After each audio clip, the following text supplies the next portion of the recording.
This one grabbed me straight away. The premise, buying a wrecked Ferrari 296 with the intention of rebuilding it, is exactly the kind of high-stakes content that pulls people in.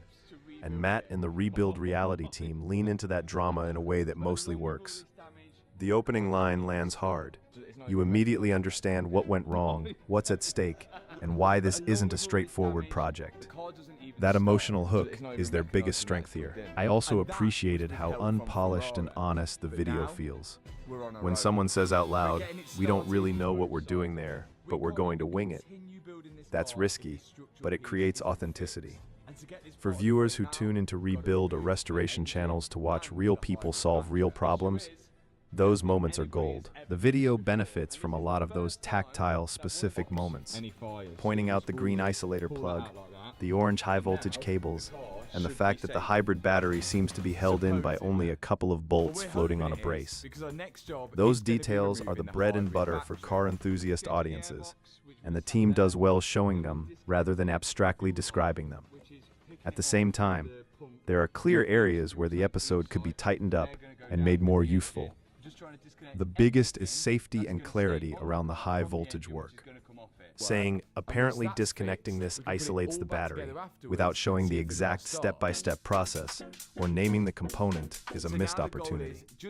When you're dealing with hybrid components and orange HV cables, a short but explicit safety sequence, we first do X, then Y, then Z, would calm a lot of viewers' nerves and make the footage more educational. Even a two-line on-camera disclaimer before the high-voltage work, and a visible on-screen graphic labeling the isolator, the inverter, and the main HV feeds would go a long way.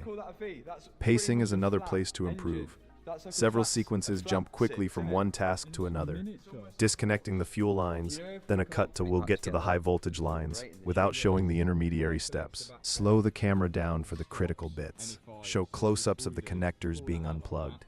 Show the fasteners and the tool used, and narrate each step clearly. For repetitive mechanical work, embrace time-lapse and tight captions that summarize what happened. That preserves momentum, while also giving viewers a clear record of the actions taken. Production-wise, small on-screen callouts would add enormous value. Little labels for bolts, plug types, and cooling lines as they're removed. A short overlay listing the tools used for each major operation, and occasional diagrams or cutaway animations to show where the hybrid battery sits relative to the structure.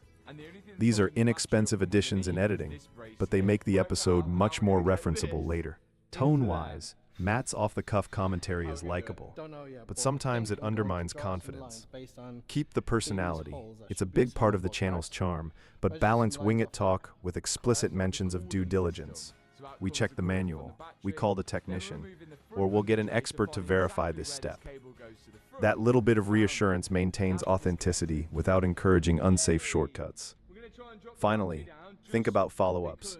A short expert review episode where a hybrid systems tech watches the footage and comments on what the team did well and what could be safer would be both fascinating and responsible. It validates the work and gives viewers a more complete learning loop.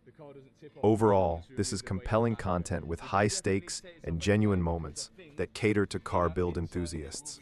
Tighten the safety explanations. Add clear step-by-step close-ups during the electrical and structural operations, and use simple on-screen graphics and time-lapse to balance detail with pacing.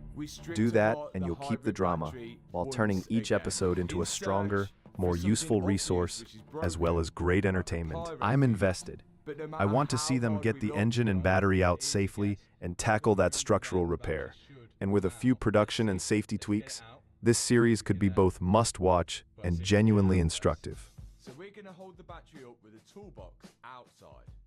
Oh, we're just going to send it. And Liam's going to